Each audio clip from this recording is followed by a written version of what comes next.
Raina Troy Hotline. Alicia, Michael, what's going on? We know you have takes. We have takes. I'm actually surprised that your rant line, rave line, whatever, isn't completely full. Why can't we just win a game? Can I blame Michael Castillo for this? Can I blame Bob Connolly for this? Could I put on a zebra shirt and just go out there? Scratch, claw, up against the wall. Can't explain it what I'm feeling right now, guys. I can't believe it. Let's open up that race line. Woohoo! Oh, I can't believe USC has hired Lincoln Riley. Oh, yeah.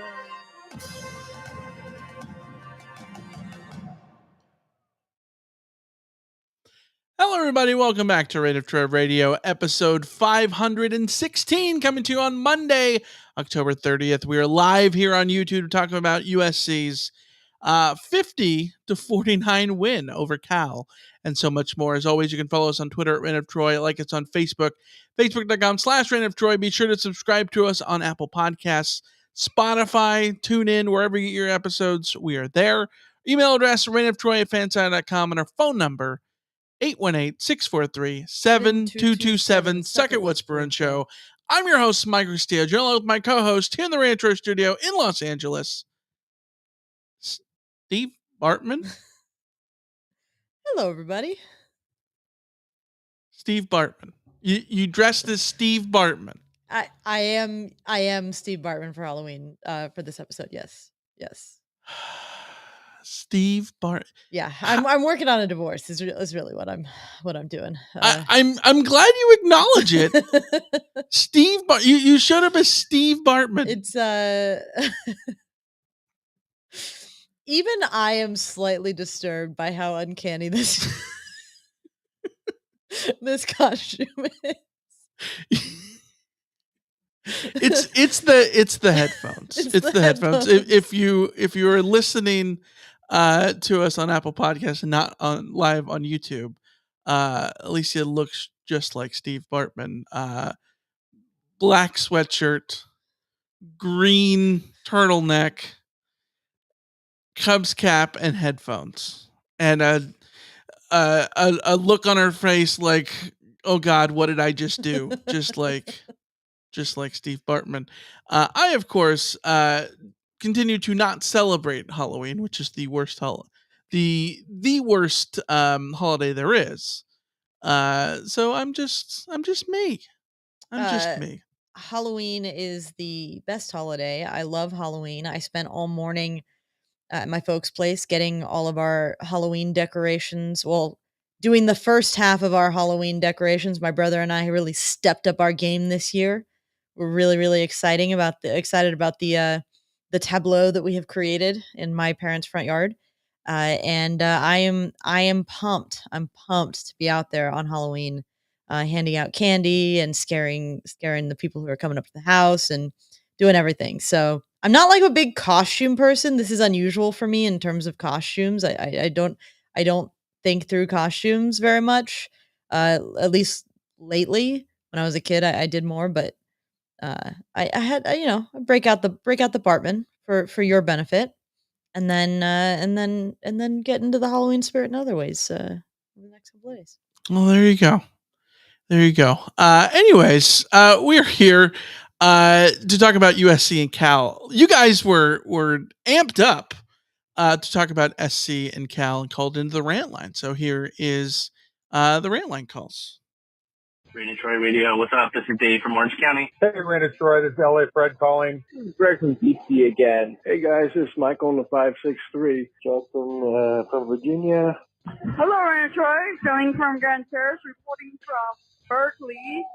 Oh, boy. What did we watch on Saturday night? We have to score 50 just to beat Cal. I guess this was our Halloween game. It got scary. Oh my God, this is comical.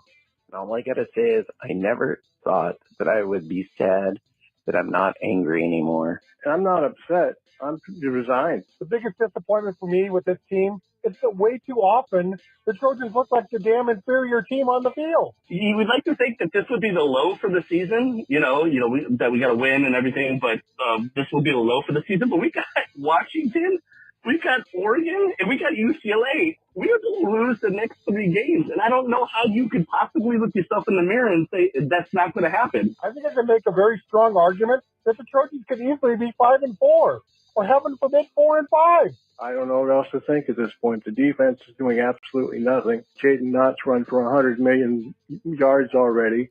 Excited about the win, but man, this defense is beyond frustrating. I know we need to fire Grinch, but hey, a win is a win. Let's go. And both sides of the ball didn't play great, but hey, a W is W, and frankly, feeling good. I mean, it feels good to have a win after 2 straight losses. An ugly win is always better than any type of loss, and I don't know that I can ever be convinced otherwise. But having to stop a 2-point conversion to get a 1-point victory over not a very good Cal team just leaves the door wide open for all of us fans to bitch and moan and complain, as it's just a continuation of the previous 4 to 5 weeks. Roll with the punches for the rest of the season, go to some butt crack bowl, hopefully next year, and we'll hire somebody, maybe a Jim Leonard or somebody. Now let's see what we're going for, but this ain't it. We win next week, everything's possible. All right. Have a great day. Have a good week, and fight on, everybody. Fight on. Fight on. Love the show. You guys are awesome. Bye-bye. Thanks for the calls as always. I loved the butt crack bowl from Dave. That was great. The butt crack bowl sponsored by Charmin.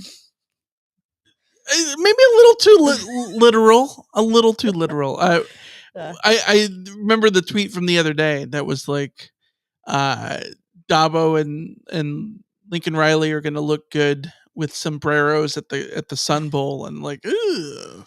Oh, good times. No, nobody wants the Sun Bowl. Then again, I don't think the Sun Bowl would ever pick SC again, right? It's been 11 years. Is it cooled down? Oh, I don't know. Would they be willing? Especially, but remember, like, that was 2012. That was like, people are talking about this season the way they talked about 2012. Obviously not the same. It's basically a redo. Yeah. This would be the worst possible year to break it and say, hey, let's give USC the Sun Bowl bid again this year. Like, you are just asking for the same vibes, the very same vibes. Yeah, 100%. So I don't know. We'll see. We'll see what happens with SC and the Bulls. But we got stuff to talk about. We've got some news. So let's get to the news, shall we?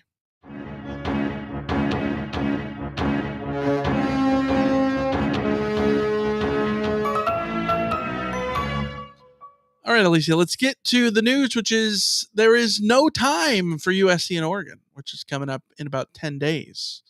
11 days, 12 days. November 11th, on V-Day, USC and Oregon locking horns at Autzen Stadium in Eugene.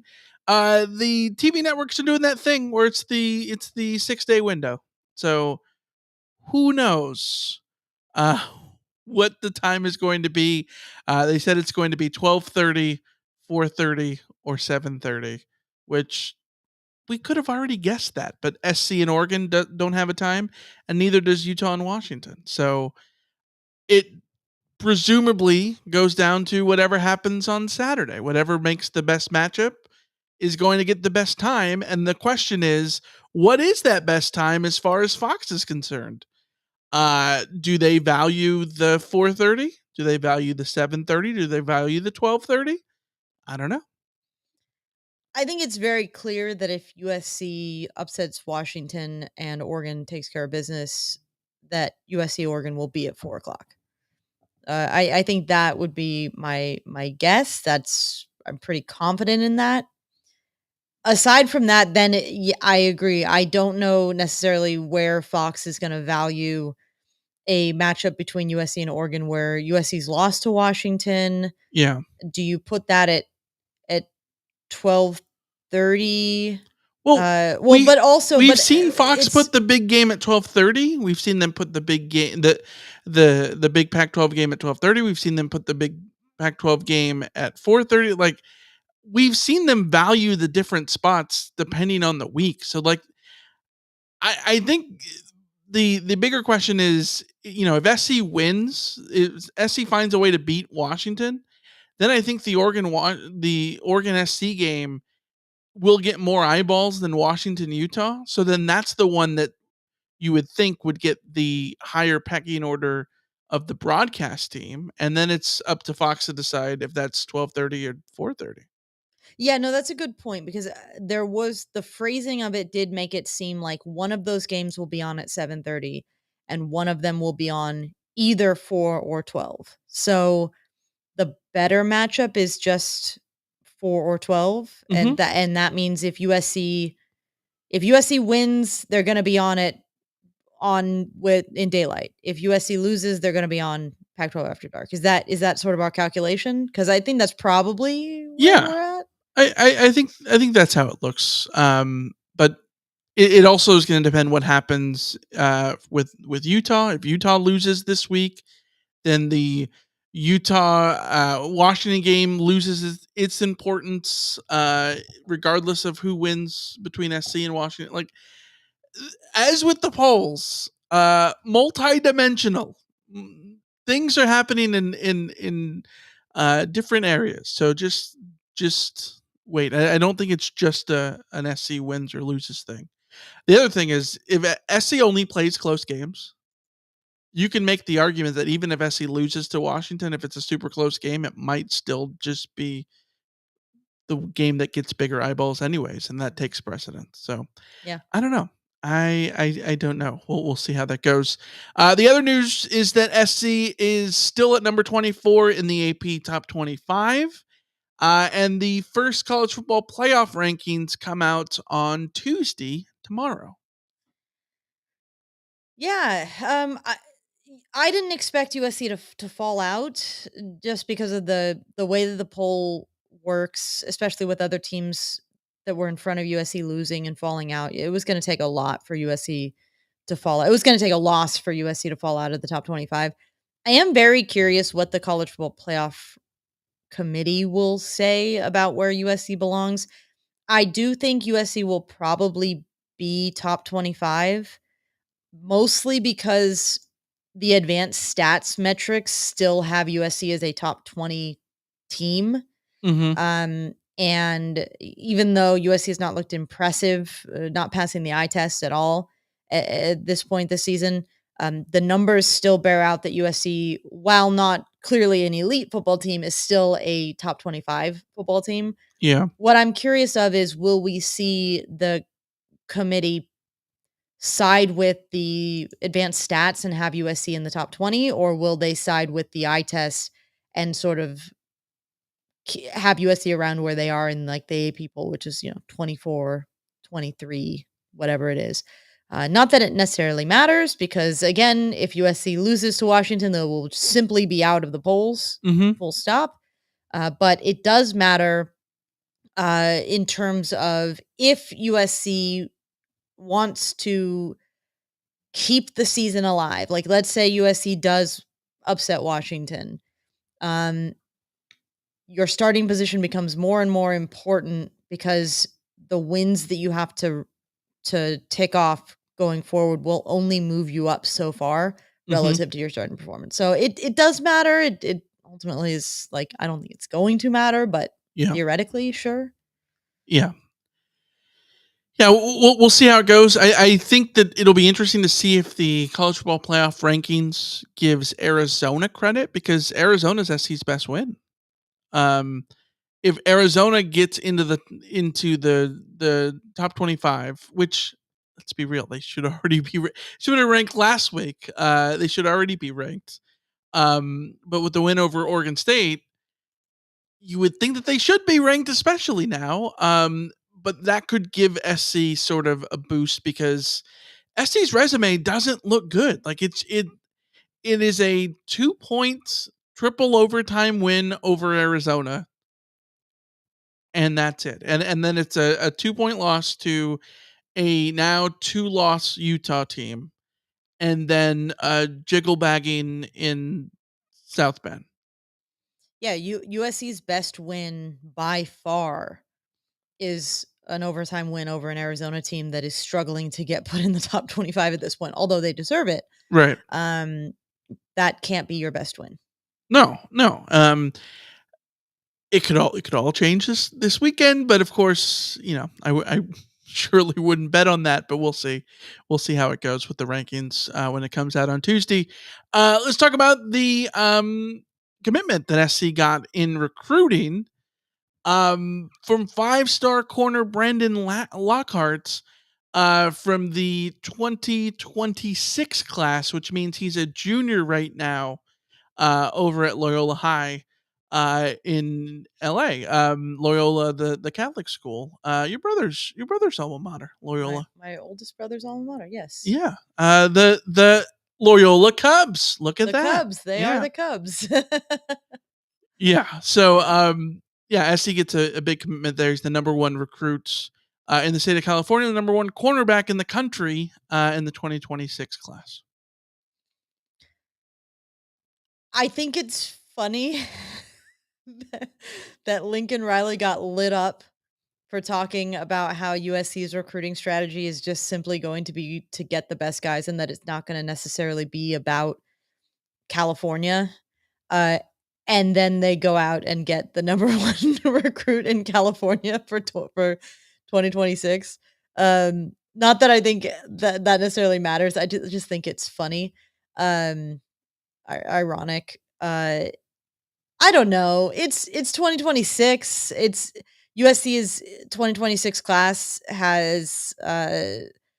is looking very strong between Julian Lewis and Brandon Lockhart now. Like that's a very strong base to work with. I think when we're talking about recruiting, you can't underestimate how important it is to have your foundational guys in a recruiting class because they help you recruit others. Mm-hmm. So to me, that's the important part here, that USC has a very, very strong platform upon which to build the rest of the 2026 class. Yeah. But also, I'm not necessarily going to put my eggs in the basket of a defensive recruit that's committing to a staff that I do not think should have jobs on signing day. So, well, not even this signing day, but in the future. So recruiting is it's always important to be getting recruits, but right now this is I'm not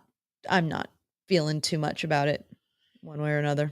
Yeah, the whole thing about the states, about where Lincoln Riley is recruiting, I think is I understand the what Lincoln Riley is trying to say, that you just need to get the best dudes and that and fits, and that's the most important thing, because I think he's right?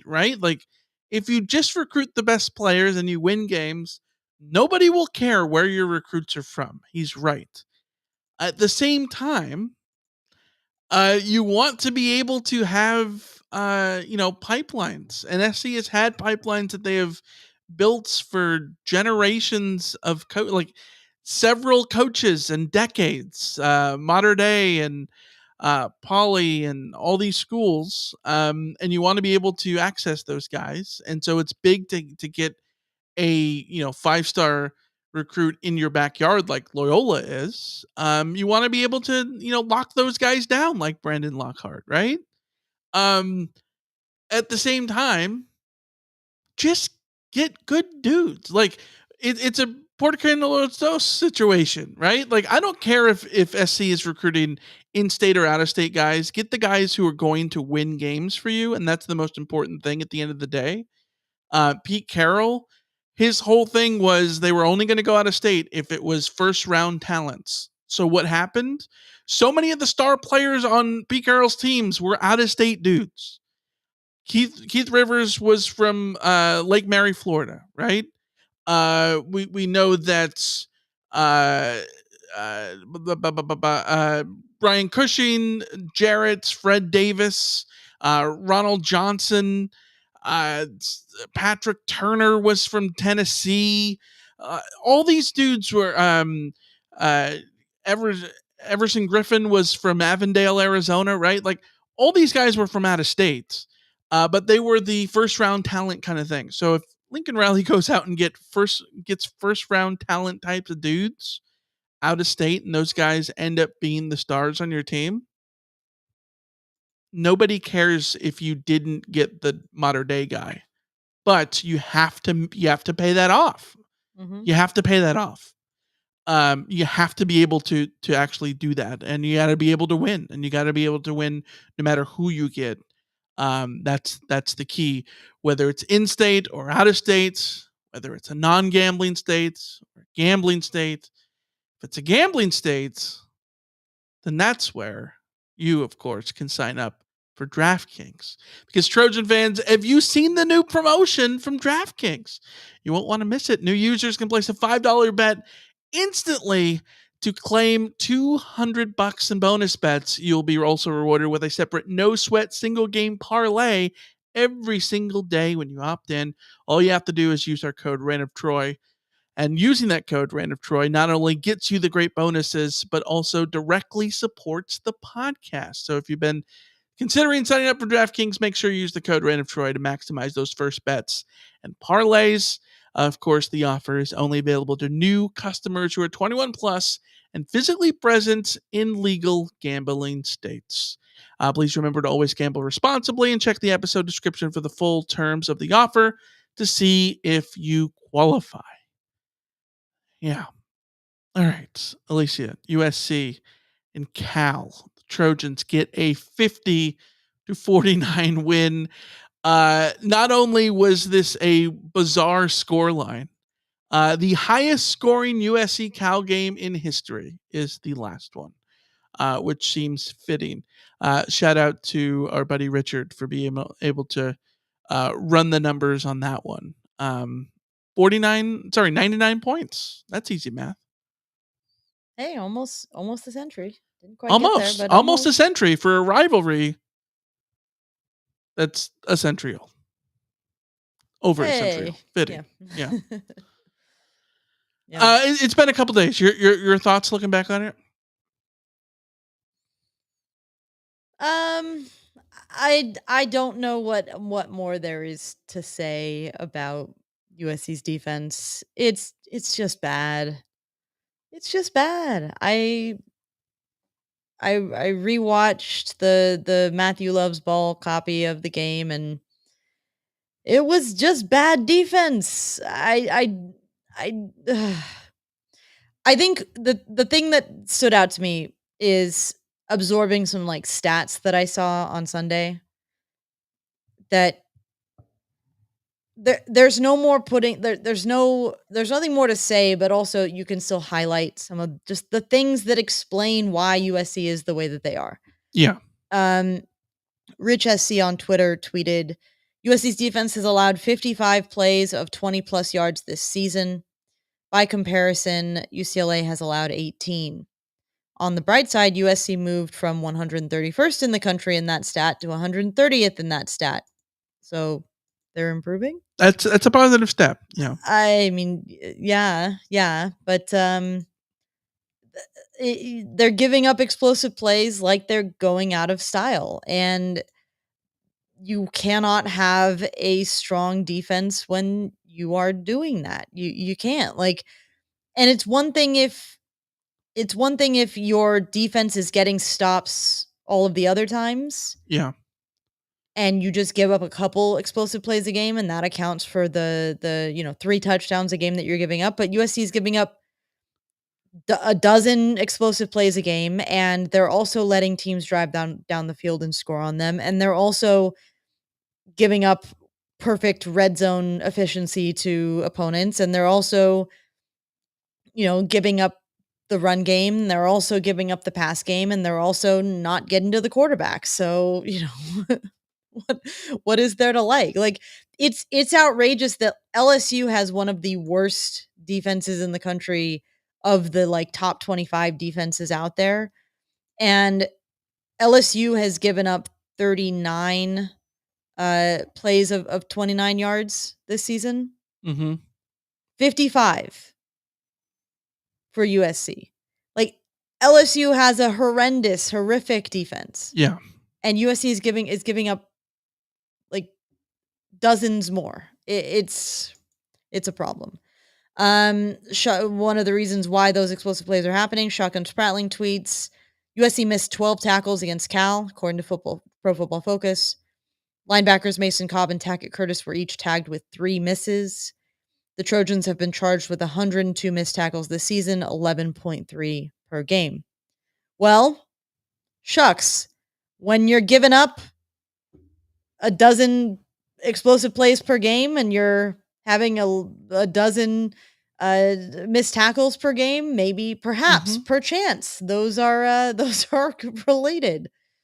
And it's not necessarily that USC is not physical enough to make tackles. It's that they're taking bad angles. So even if they were capable of making good tackles, they are just in the wrong spots half of the time. And then lastly, a tweet from RJ Abadia. It was a hat trick of shame for the USC defense. For the second week in a row, the Trojans allowed an opponent to surpass season averages in yards per play, yards per carry, and yards per passing attempt. So, yeah. It's not great. We talked about it. We talked about it for a while that this was a 28-point defense, and they've proven that is no longer the case. There is no reason to say that it is a 28-point defense until they prove it otherwise, and they're not proving it, right? They're not proving it.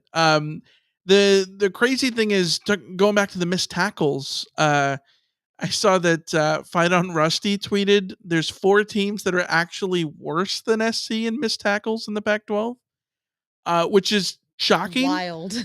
But the crazy thing about that list is, so SC averages 11.3 per game, which is 8th in the Pac-12. Colorado 9th at 11.6. Washington 10th, 11.9. Washington State 11th with 12.5 per game, and Oregon State dead last with 14.25 per game. So what this tells me is that this sort of gives me some credence to the idea of, like, every team just thinks that their team sucks at tackling. But the flip side is, when you look at those teams and where they rank on the giving up 20-yard plays thing, they're not ranked where SC is. No. Washington has, only allowed 28 gains of 20+ yards. SC has allowed 55, literally double. Washington ranks 30th. Yeah, so it's not the same thing. Which tells you something about the nature of the missed tackles. Like, obviously we can't dig down into those numbers and actually find out 100, maybe all 28 of those explosive plays that Washington's given up, those account for the 28 missed tackles that they've had. But I suspect what's happening there is that Washington is missing tackles and they have help. They have help over the top, or they have safeties who are cleaning up plays, or they are giving up 10 yards when they should have given up 5, but that's it. Right. Where USC is giving up 50 yards when they should have given up 0 because they're overly aggressive and they don't have help on the backside, and the help that is there takes the wrong angle and misses a tackle themselves, and you have 2 missed tackles on a play that lead to long runs, or you have a terrible, worse still than the missed tackles, because again, like, a missed tackle means at least you were sort of in the right area. Worse still is watching the replays of Jaden Knott's touchdowns, and it's not necessarily missed tackles. It's, a linebacker hits the wrong gap, and then the safety is just completely out of the play because his angle is too narrow or too wide or too whatever. There's very little good to say about the defense, except for, as Kaylee in the chat says, the defense looked like they were having more fun in the second half. I think that I think that is more of that is an observation, I think, that gets at what I've been saying all along, which is this defense is very difficult to watch. The one thing you can not accuse them of is not playing hard, though. Like, they're Yeah. playing hard in games that Well, feels like they should just give up and pack up shop, but they get a 2-point conversion with a well-defended 2-point conversion, I might add, shockingly. Well, look at Eric Gentry. Eric Gentry is someone who has, for all intents and purposes, been benched seemingly by not getting the reps that, like, I think a lot of people think that he should get. There's a million reasons for him to be all boo-boo face about it and not want to try or anything. And what has he done? He's done nothing, but he gets in there and tries insanely hard. Misses an interception on a 4th down, and he's like beating himself up for not getting a 4th down, even though SC got the 4th down stop, because he wants the interception that bad, because he's playing so hard. So I think that the defense, the biggest credit to them is that the dysfunction hasn't gotten to them, which is hard to fathom, but that's good. I think that's a good thing. They have the amnesia that you want, like, cornerbacks to have. Yeah. In that sense. By the way, I'm looking up the long play stats. Want something really depressing?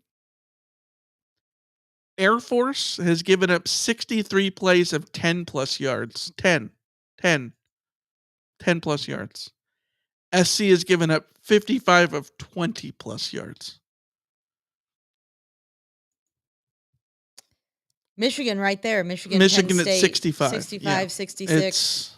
And USC is not far behind in 20 yard plays. It's not good. It's not good. SC continues just to go higher and lower and all those things than what you expect them to be, which higher and lower, over and under. If you're into those things, maybe you'll be interested with SuperDraft Daily Fantasy. Because SC fans, have you heard about SuperDraft DFS? SuperDraft hosts daily fantasy prop games where you can compete for a chance to win cash prizes. The game is simple. For each contest, you're given a pool of props for upcoming games. You pick whether each prop will be over or under the given total. You can choose up to 8 different props for a bigger win. If you want to join in the action, we've got you covered. Use the sign-up code FAN, F-A-N, FAN, today. And receive a deposit match of up to $20. You'll also receive a free pick in your first game. Think of it as a free square in bingo or a free leg in a parlay. Using the code FAN when signing up not only gets you these free great rewards, but also helps you directly support the podcast. So please make sure to use the code FAN when you sign up. The offer, of course, available to new customers who are 18 plus. 19 if you're in Alabama, 21 if you're in Massachusetts, but 18 plus, and physically present in valid states, including California. Please remember to always game responsibly and check the episode description for the full terms of the offer. That is SuperDraft Daily Fantasy. Friends, listeners, if that segue doesn't earn a like on the video, then I don't know what it is. I think the other one was better. The DraftKings segue was the better one. No, I think that this one was my favorite of all of the ones you've done. All right. Okay. I'll take it. I'm not gonna say no, but let's get to over under. So you're going over. I'm feeling bold. Give me that over. I'll go under. I gotta take an under here. I got 3 unders to take. I'm gonna do an under here. All right. Let's get to the over and the unders. Coming into the week, I had a big lead, 27-21. You were just 22-26. Not good. No bueno. Let's see how this week would go. Your first one was over under 99.5 Jaden Ott rushing yards. I slammed this over. I absolutely jiggle bagged it. And guess what? Jaden Ott absolutely lily warped SC into it. A big one from Jaden Ott, 153 yards on 21 carries. the vast majority of that all came in the first half. He had this in the first quarter. He had this in the first quarter. I don't know, because when I set the line at 99, I was like, well, it feels low, but like it's not like I could set it at 150. Sure. I could have set it at 150. You could have. And I still would have you still would have gotten the over. I don't know that I would have taken the over at 150, to be fair. That's like, I have to go so high that I have to bait you into taking an under on 150. There you go. There you go. Next one, my first one, I said over under 12.5 yards for Zachariah Branch's longest punt return of the day. You took the under. It was under. His longest of the day was all of 6 yards. Yeah, I just played the percentages on this one because realistically, how many punts was Cal gonna have? And that the craziest part that played out. We were talking about this, I think, off air, or were we on the CarCast? I don't remember. About the punting situation. I think this was off air. We were talking about it, and you're like, oh, yeah, because I was going over the over-unders. I'm like yelling to you in the other room, oh, this one was an over. Or that one was an under. You're like, yeah, but Cal didn't punt that much. And then I looked it up. SC punted 7 times? SC punted 7 times and still scored 50? Is that insane? Like, Cal punted 3 times in this game. But SC punted 7 times in a game that they scored 50, which is absolutely bananas. Yeah. Let's go to your second over-under, which was over-under 79.5% on Cal's red zone conversion rates. I took the over on this. You took the under, of course. And yeah, that was an over. They were perfect 5 of 5, 100%. Cal ranked 109th in red zone scoring at 75% going into this game, for the record. Yeah. That's an over. Let's go to the next one. I said over under 3.5 Cal tackles for loss. They had not had more than 3 since week 2 when they had a bunch against Auburn. You took the under on this. Locks me into the over. It was over. It was 5. Cal had 5 tackles for loss in this game. USC is an antidote for opposing teams when their offense is terrible and when their defensive line is not getting production. Just play, just play USC. If you don't have enough tackles for loss this year, play USC. Don't have enough sacks, play USC. Don't have enough yards or points or anything like that, play USC.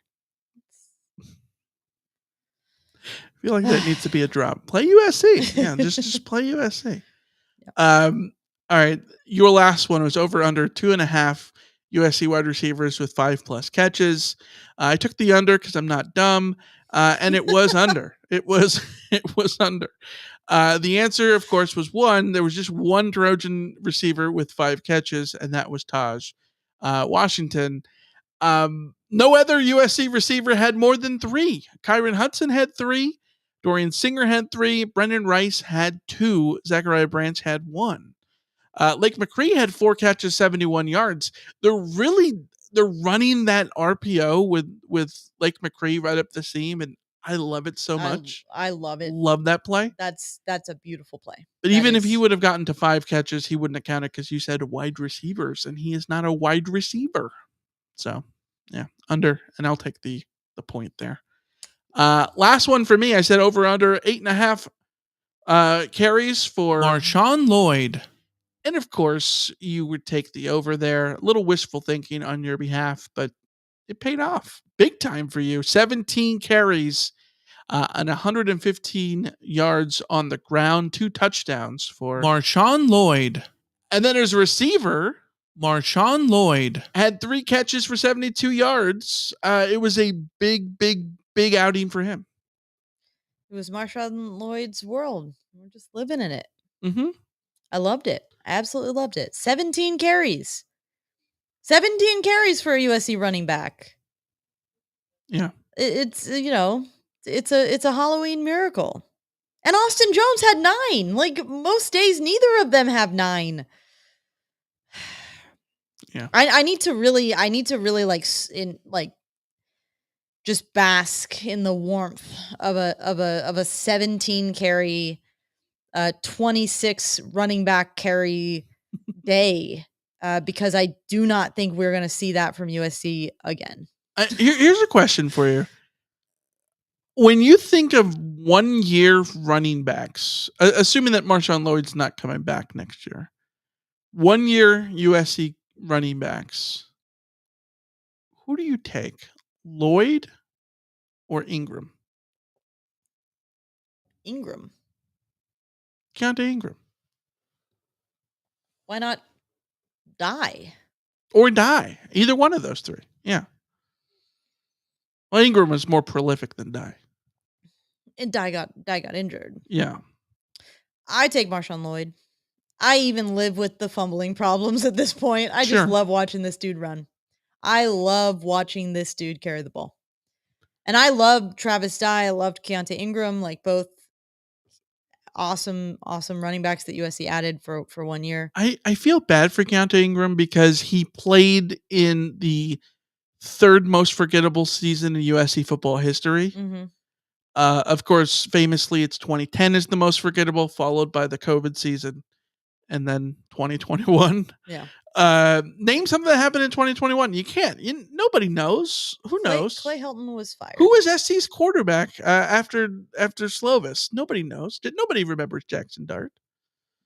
Nobody knows. But Keontae Ingram had like his moments, and I feel bad because he's not going to be remembered. And I feel like everyone talks about Marshawn Lloyd, about how great he was, great he is as a transfer. I've heard so many people say that they love him. The most loved SC running back since Rojo, or since Lendale, or since Buck Allen, or whoever. And I always think Keontae Ingram never gets his due because he played in 2021, the year Helton got fired. Yeah. Everyone checked out. I feel for him, Bummer for him. But Lloyd is as powerful as Keontae Ingram and just a lot faster and a lot. And he's fun to watch. Super fun to watch. More capable of breaking something. Yeah, absolutely. All right. So for the week, it was another big weekend for me. 4-2. You went 2-4. The absolute jiggle bagging continues. I now have a record of 31-23. You're 24-30. So USC has good. 3 games remaining in the regular season. You need like a 6-0 week. I need a 6-0 week to get back in this because, or 3 weeks of 4-2. Like you've had. No, if you have 3 weeks of 4-2, you still won't get back. Actually, yeah. I'm in trouble. I'm in trouble. I'm in more trouble than USC's defenses this week. Let's get to the weekly leaders. Did anybody go 6-0? Yes, we had 3. Trevor M, our buddy Steve from the Bay Area, and Matt and Rancho all went 6-0. Well done. And for the season leaders, it is getting tight, folks. G-Pat and Vince in southern Des Moines. No, that doesn't work. Southern Dearborn. Denmark. South Dearborn. Are tied for 37-17. They are in over-under. Tied for third is Jay Vandy, Steven Schad, and Trevor M at 34-20. So a 3-game gap there. But the tie for first place is going to be really tense between G-Pat and Vince in San Diego. So it's really fun to watch. And that wraps up the over-under. But we've got stuff to talk about. We've got mailbag stuff. Let's get to the mailbag, shall we? You've got mail. Again. Wrong button. You've got mail. All right, Alicia, let's start with the old mailbag. with a email that we got from Tony in Denora, PA, who says, "This is Tony from Denora, PA. We've got the win! Exclamation point, exclamation point, exclamation point. Wasn't pretty dominant, but a win is a win. We scored 50, needed every single one of them points. Right now, after 2 straight losses, I don't care who we beat. Could have been Cal Poly Pomona, and I would have taken it. Fight on, Tony in Denora, PA." Also, last week, we got an email we get emails from Tony all the time. We got an email from another Tony, and we misattributed it to Tony in Denora, PA. So sorry to both Tonys for that one. Sorry to both Tonys. Tony in Denora, PA called in and was like, unless there's another Tony in Denora, PA who also roots for SC, I don't think it was me, which I thought was great. That was funny. That made me laugh. That would be a plot twist. That would be outstanding. I always feel weird, like when I put stuff in for like takeout and for Michael, like there's How too many many Michaels billion is Michaels there? out there. Yeah. I don't know how we don't end up with like wrong orders more Yeah. often, because it shouldn't You're be like, that mustard. hard for- This is not me. I wouldn't have done this. Maybe that's what's happening every time you do get mustard on your Oh burger. my It's because God. you're I didn't picking up think about it. the other Michael that orders Shoot. I hate that guy. Jeez. Mustard Michael sucks. Mustard Michael, that freaking bastard. Jesus. All right. Let's get to a voicemail we got from Greg in DC. Greg from DC again. I just was listening to Riley's answer about whether defensive changes need to be made, whether it be philosophy or staff or personnel, and you kind of started off the answer with something that was interesting, where he was like, we're putting the defense in a lot of bad positions, and I'm just wondering what your thoughts are. If he's the offensive guy, I'm wondering if a little bit of the reason that he doesn't like to blame the defense a lot is that he feels like, which is it's not totally out of hand or nonsensical, is that they are sometimes putting the defense in a lot of bad positions, and in his mind, they should be able to do whatever they need to do, score all the points they can, and the defense shouldn't be able to be in good positions, not have to really try that hard. And, it's just one of those things I'm thinking about. If you're putting the blame on yourself, trying to take the ultimate responsibility, and you're the offensive guy, it's like, well, I can't really blame the defense. So just want your thoughts about that. Thanks. Fight on. And I think we can beat the Huskies next week. Thanks for the call, Greg. We'll see about that one. I don't know. We'll talk We've about got a that whole preview episode more to talk on about Wednesday. that. But Alicia, what do you think? Do you think there's merit to Lincoln Riley holding the punches on Grinch as a way of taking the blame on himself for offense? I think it's pretty standard for coaches to deflect blame on people on their staff by saying that there's something more that they should have done.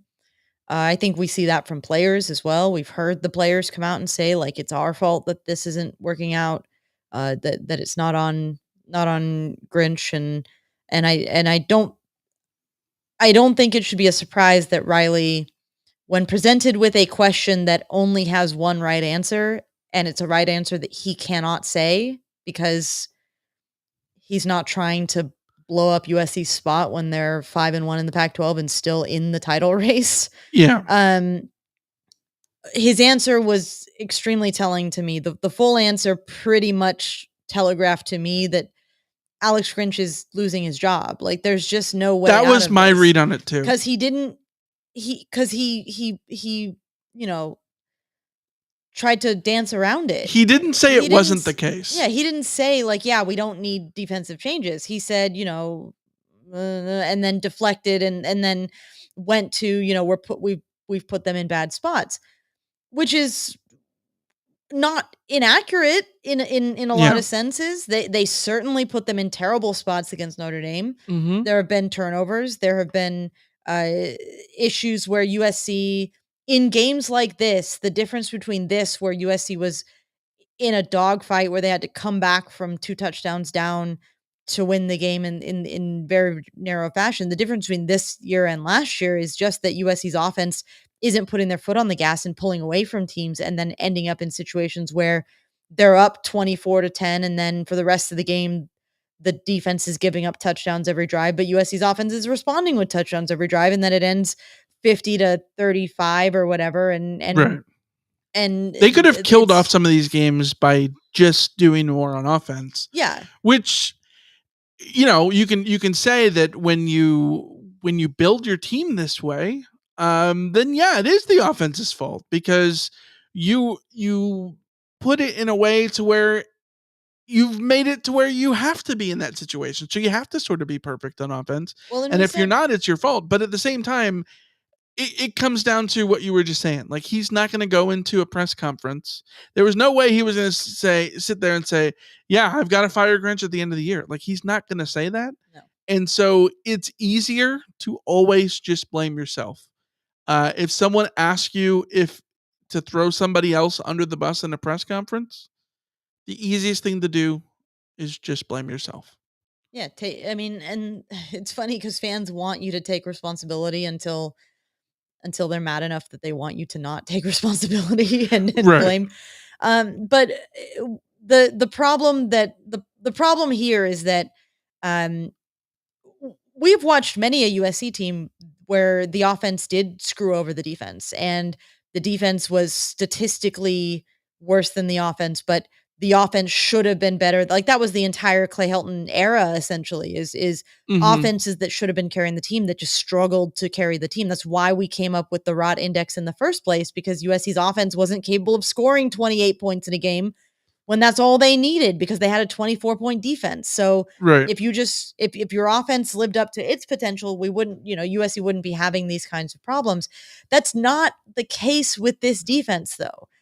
And that's, I think, why it sucks to sort of hear the response, the answers that Riley is giving, because even if the offense was doing what USC's offense had done in the past under Clay Helton and past regimes, where the defense was being hung out to dry, like, when your defense is getting hung out to dry and they give up 30 points, I can understand this being an issue of your defense is less of the issue. Your offense is hanging them out to dry. When your defense is giving up 50 points to a team that committed 4 turnovers. Yeah. 49 points.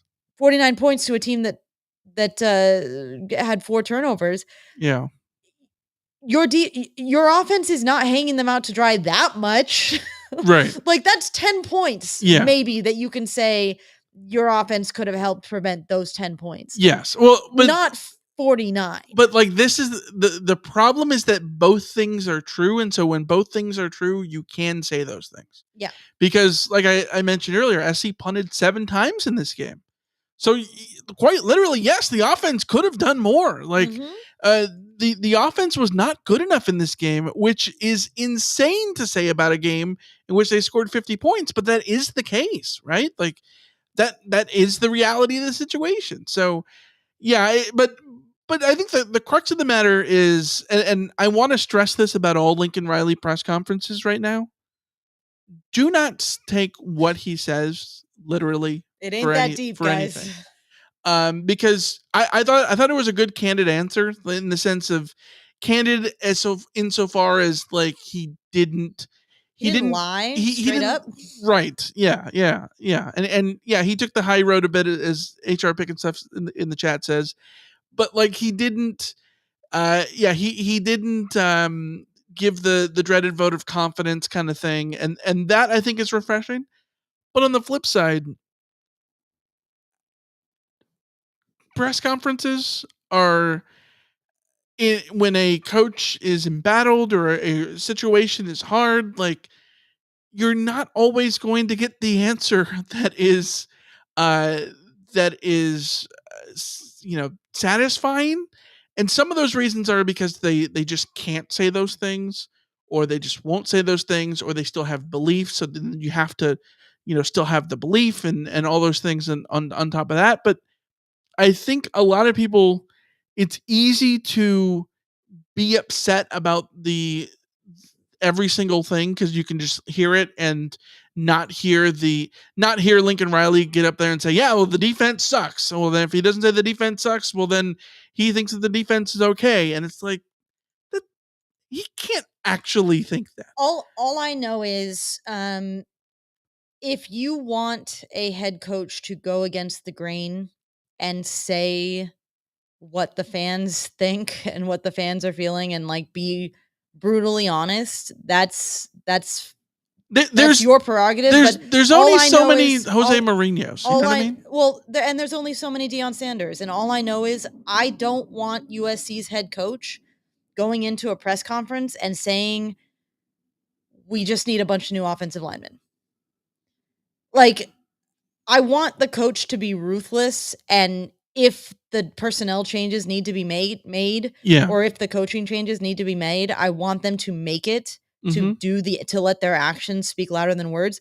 But I don't want USC's head coach to sit up there and say, this is all Alex Grinch's fault and he sucks and that's that. Or the players all suck and we're just going to get rid of all of our linebackers and bring in new ones next year. Like there may be something cathartic about that in the moment, but in the long run, I do not think that kind of approach as a coach is productive or sustainable.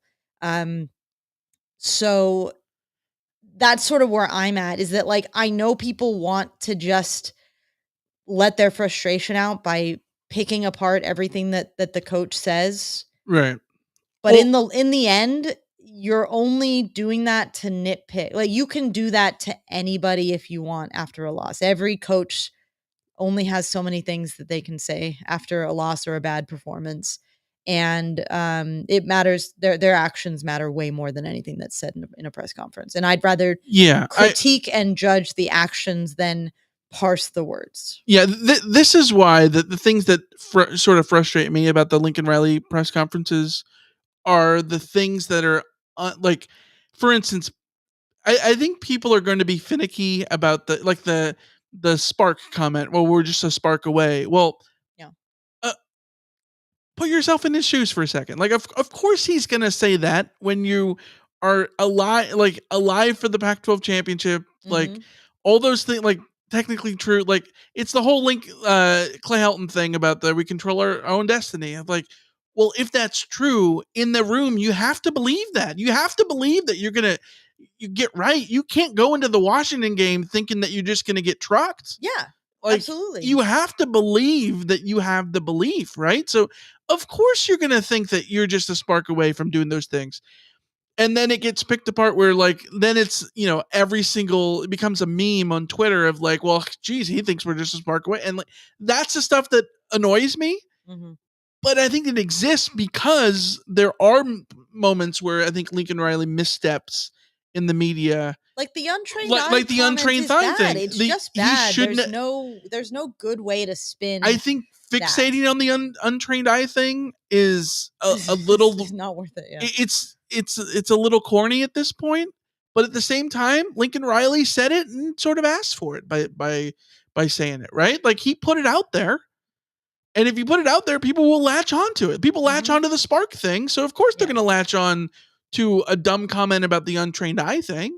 Yeah. Like, of course. Yeah. You don't want them to latch onto those things. Don't say those things. So, yeah, but that's where I am. For more than anything, it's a hot plate. Don't touch the hot plate. Don't listen to the press conference if you don't like what he has to say. Yeah. Yeah. The only press conferences I think people love are the winning ones when like Pete Carroll will get up there and hoop and holler about how great of a day it was to be a Trojan and whatnot. Yeah. Because you never remember the positive ones outside of that, right? Like the only press conferences we ever remember are the bad ones. Well, and in the chat, LBC Robbie says something that is absolutely correct. He says, he is right. 90% of the people commenting do have untrained eyes.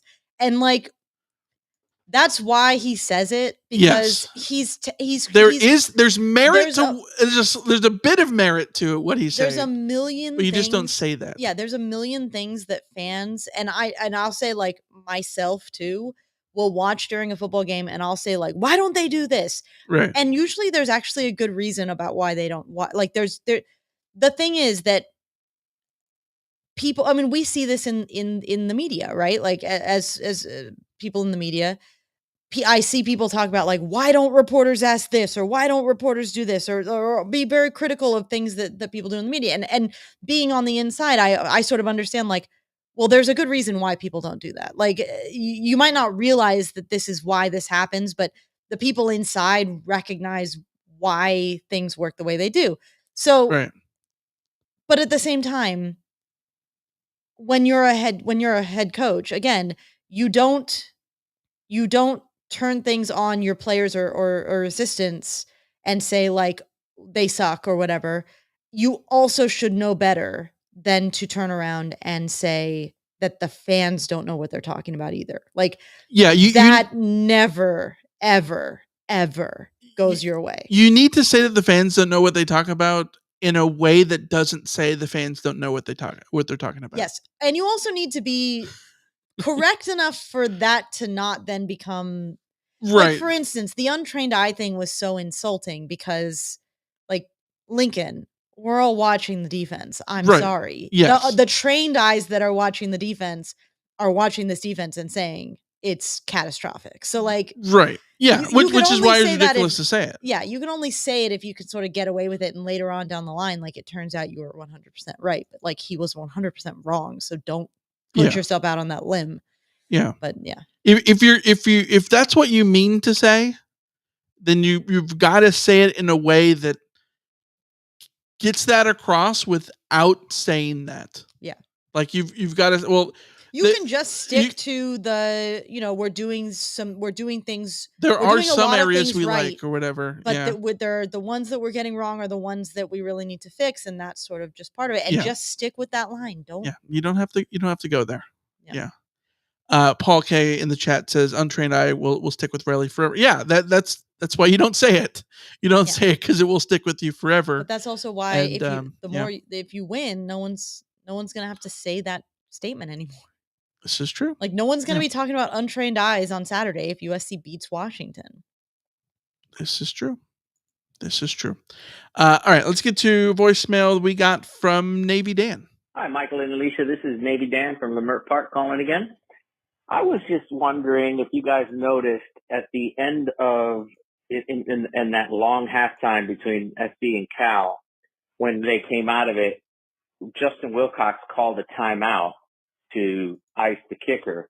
But here's what I'm thinking. If that was the second quarter, 1 second left in the second quarter, then he shouldn't have had any timeouts because I believe they were out of timeouts. So he ended up using one of his timeouts from the second half. And they could have used that at the end of the game, I think, to try to get down there and win the game. Anyway, just wondering if you guys noticed that. Did he use a second half timeout in the first half? Your thoughts. Thanks. Love the pod. Fight on. Thanks for the call, Navy Dan. I looked into this, and it looks like the confusion was strictly a broadcast error because the score bug, when they used the timeouts, the score bug was already updated with the timeouts for the second half, and then took it away. But in looking at like the official game stats and the game book that the official score puts out at the end of the game, Cal had 3 first half timeouts. They took both of them. They took the first 2 before quote unquote halftime on that final drive that SC had. They took the third right before that kick. So they did have a third timeout. And that's when he took the kick, the timeout to ice Lynch. And then in the true second half of the game, Cal took 3 timeouts. One of them was to talk over the 2-point conversion at the end of the game. And the other 2 were when Caleb Williams was doing the kneel downs at the end of the game. So they still had 3 after the icing. So the icing timeout didn't take away from one at the end. But this is, when you have a broadcast mistake on the little score bug, like it leads to sort of confusion that way. Absolutely. I think it's incredible that we don't watch enough of Cal to say, but does Wilcox never use his timeouts to the point where he always has all 3 in the last minute? Well, he's not calling offensive timeouts because they're taking too long to let the defense sub and then I mean, I change guess the so. play. Like it's good clock management to have the I did- timeouts like that. I did notice, and I don't know because I haven't necessarily been paying attention before this game, but I did notice turnabout being fair play and USC's defensive substitutions being rather slow. So, maybe if you can't beat them, join them in that. But yeah, you are correct. It was just this is why you don't restart the first half after halftime and have all of this kind of stuff go crazy. Yeah, absolutely. It gets a little bit confusing. All right. Let's go to messages we got here in the YouTube chat. Cameron says, "Do you think the best high school offenses like Gorman, Bishop Gorman, Mater Dei, or Bosco could put up 35 plus points on this SC defense?" my my honest reaction was, of course they could, but then after I had that thought, you always have to remember that because these kinds of things always get asked, like, could USC's offense put up 20 points on the best defense in the NFL? And the answer, the best offense in college football every year could not score a point on the worst defense in the NFL. Yeah. Maybe they could score like one fluky touchdown, Mhm. but other than that, they are getting absolutely worked. And the same is true when you do the step down from college It's to the line high play. school. It's the best high school offenses maybe have 1 or 2 college level offensive linemen. Yeah. They would get absolutely mauled. Like Bear Alexander, you could triple team Bear Alexander and he would still maul those dudes. The modern day offensive line might have 5 guys who end up playing college football, but one of them might be a freshman who ends up playing D2. And then another one might be, a 5-star recruit who is a senior and still is not in college yet. And then another one might be like play at the JUCO level or whatever. But more realistically, like one of those is going to have a right guard who's going to be in mechanic school in 6 weeks. Yeah. You know what I mean? Like that's what it comes down to. Ron Murdy says, "Do you see Jen Cohen inserting herself into doing something with Alex Grinch or let Lincoln Riley handle that at the end of the year?" I think she probably lets him handle that at the end of the year and then gets involved with the search after that. She should not meddle here, is my opinion. I think I said it on one of our last episodes. The only thing that Jen Cohen should do when talking to Lincoln Riley about the defensive coordinator should be to slide a blank check across the table to him. Yeah. She shouldn't need to meddle here. Needs to meddle here, then she needs to find her own head coach is sort of my perspective. And I do not think that is the reality. I'm just saying, like, if that were the reality, then there's a larger problem than I think anybody saw coming. Right. So yeah, she should not get in the way here and just support Lincoln when he makes the inevitable decision. Yeah, we got a YouTube comment from last episode, from the CarCast from Greg that says, "I am sure if Mike Bone was still the AD, he would have gone for another try to get Dave Aranda, assuming Aranda is fired this year. I remember after the Holiday Bowl loss, USC was really close to hiring him to be the next DC. Aranda would be a good hire. He's from Kern County and has some experience in the Big Ten when he was the DC for Wisconsin. He would be my second option behind the popular Jim Leonard." Yes, I think we both agree with that, right? I think the thing about Mike Bone not being here that is the biggest problem. Obviously, Mike Bone should not be USC's AD because of all the off the stuff, but that goes with it without getting into, obviously. The biggest problem of not having Mike Bone around is not having Brandon Sosna around, who was the guy running all of the search stuff behind the scenes. And I think Brandon Sosna would have like a gigantic binder of all the dudes and all the guys that you need to go after, with Dave Aranda being on that list. You'd hope that there's still someone in SC's, athletic department that can sort of fill that role, but we need to see that be the case. I mean, and the good thing is that Jen Cohen is or has proven to be a capable athletic director in terms of the hires that she made at Washington. So you sort of just have to put your faith in that. Yeah.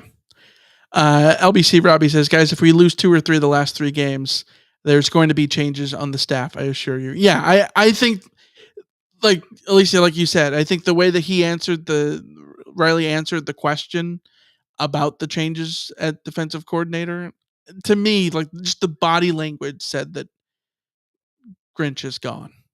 But like, there's no way it can't be the case, right? There's no way it can't be. Like I said, if it's not the case, then there's a bigger problem, and a bigger change should be made. Yeah. Tim in LA says, anyone notice that they started fair catching kickoffs? I loved it since it put the offense in a good starting point. Any guesses why they made that change? I would guess somebody just had to sit down with Zachariah Branch and said, "Yo, dude, you can't just take everyone and screw the offense into the 15-yard line."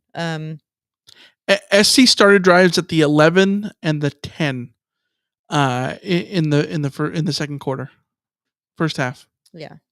One of those was a punt though? No, both those are kickoffs. Both from kickoffs, yeah. Yeah. So yeah. Yeah, I presume it was after that where they said, stop it. And I guess that's the message you have to send at a certain point. Yeah. Let's go to a question or a comment we got from West Texas Mike. Are we being pranked with Jigglebag or Jigglebang? Is this like Fetch? Is Michael trying to make something new happen? Alicia, why would I do that? Why on earth would you do that? I don't know. You're the one that invented Jigglebag, right? Am I the one that invented I think Jigglebag? so, yeah. I think I invented Schwizzy Haggled. Lily warped? Paper scarfed? Yeah. Turtle boofed? Turtle boofed is a good one. I like that. It's happening, guys. Boomel thrusted? Yeah. Any of those. We need to incorporate a